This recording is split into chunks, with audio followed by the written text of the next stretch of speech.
Hi guys, welcome back to the channel. Today I'm going to take you through the day in the life of a car flipping mechanic. My name is Jeremy, this is Region Automotive, and let's get to work.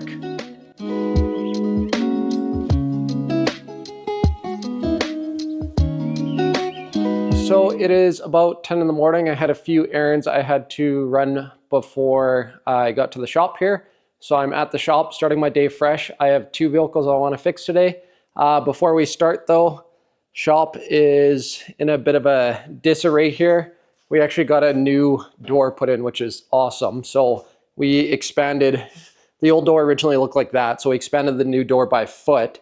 So then now I have space too, which is great for the lift here. Before, the way the door was set up, I had to kind of drive the car in and like move it over and kind of zigzag it in to get it centered in the lift. But now the door's a little wider so I can drive straight in. So that's awesome. And then it's electric, which is nice. So yeah, I'm going to, obviously we had everything apart. I'm going to clean up the driveway there so there's no nails or debris or whatever getting in the tires of the cars. Kind of clean it up and get a fresh workstation going here. And then I will pull in our first vehicle, which is that Toyota 4Runner. But before I start any morning, got to make my coffee.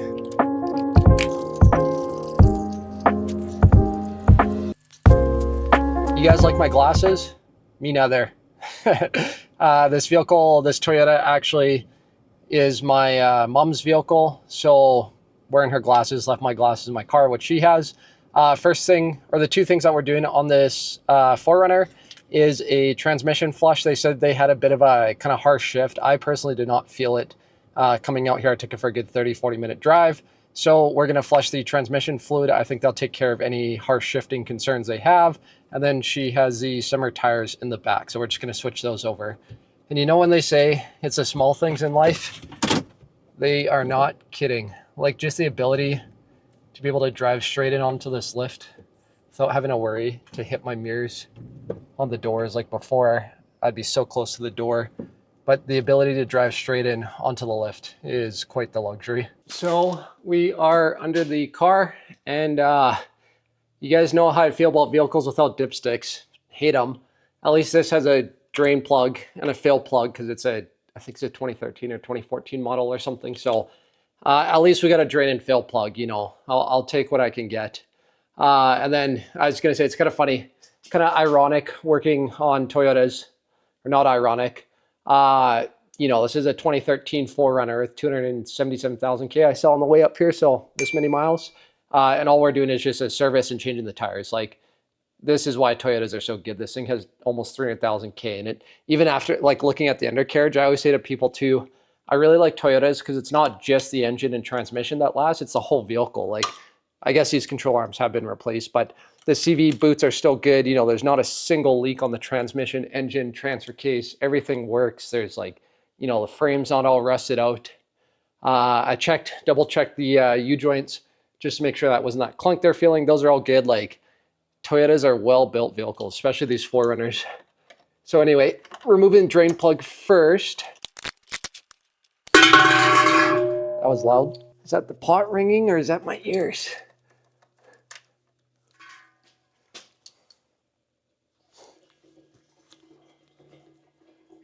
Fluid looks okay, actually. Smells okay too. I think this is going to be just fine.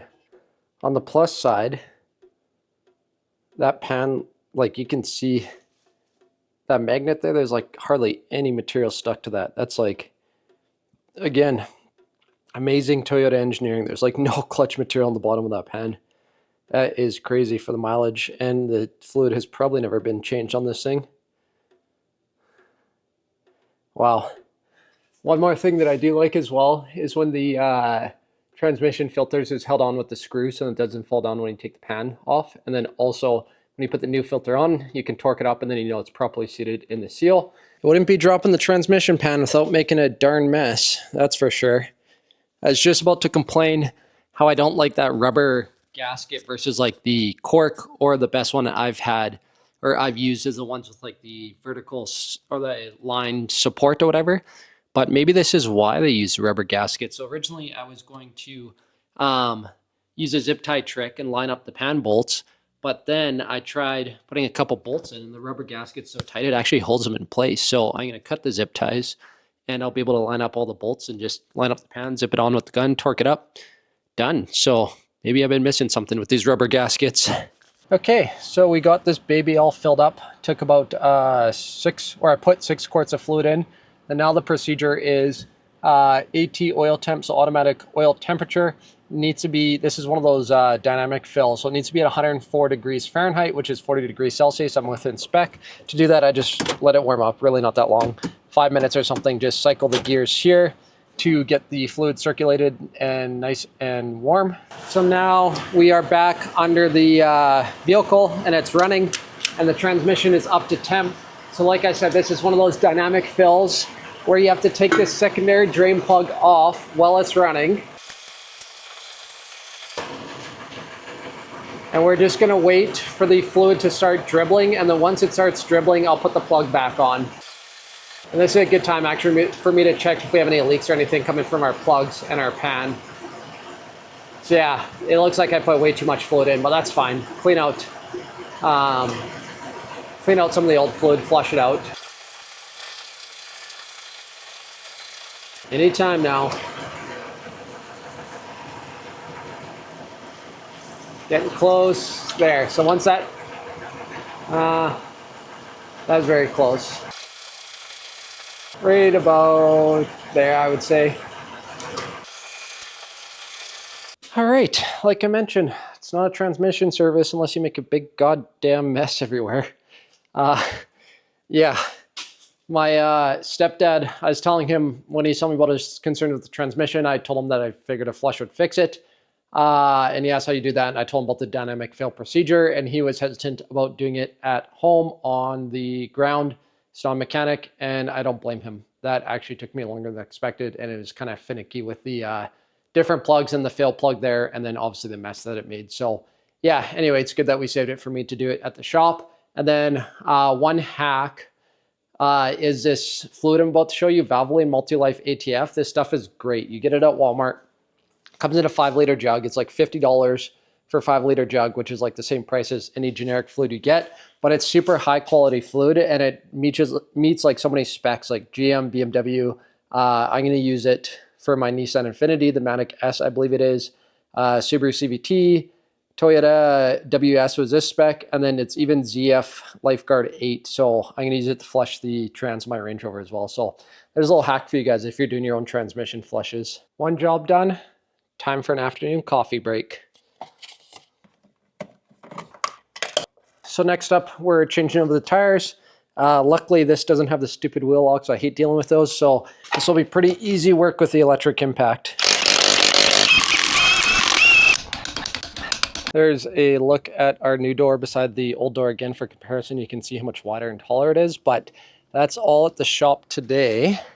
I wanted to get this thing done. That just needs rear struts, sunroof drain cleaned out, and then that trim put back on, and then that's ready to sell. We are flipping that one, but I have a bit of a plumbing situation at home I got to get to. But just to show you, they have the OEM TRD wheels for this 4Runner, so that looks quite good. Got my fancy glasses on again while we're doing our last stop before I head home to my plumbing situation there. Princess Auto.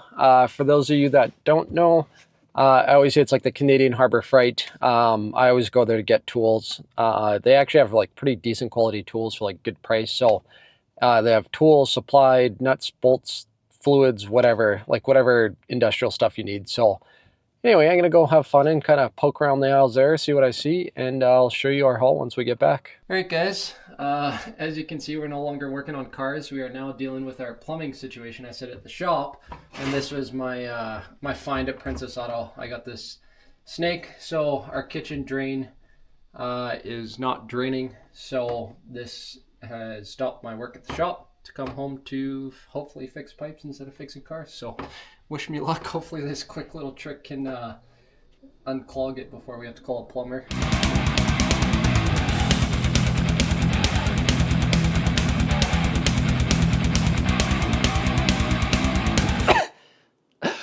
Holy f***.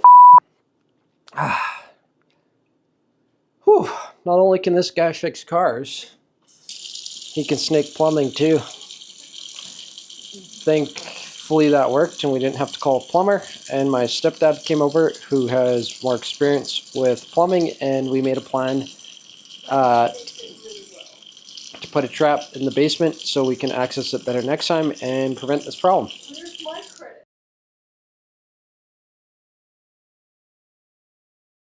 So our last task for the day is usually I work on the YouTube channel, social media, or editing videos if I have one to edit. So yeah, it's normally how I finish off my days. Thanks for watching the vlog, you guys. Hopefully you enjoyed it. Let me know down in the comments if you want to see more below. I actually had quite a bit of fun recording it, so I probably will just do more anyway. Yeah, if you enjoy the videos, don't forget to like, comment, and if you could do me a favor, subscribe. I'm trying to hit 2,000 subscribers before the end of the summer, so August 2026. So if you could help me meet that goal, that'd be awesome. Thanks, guys.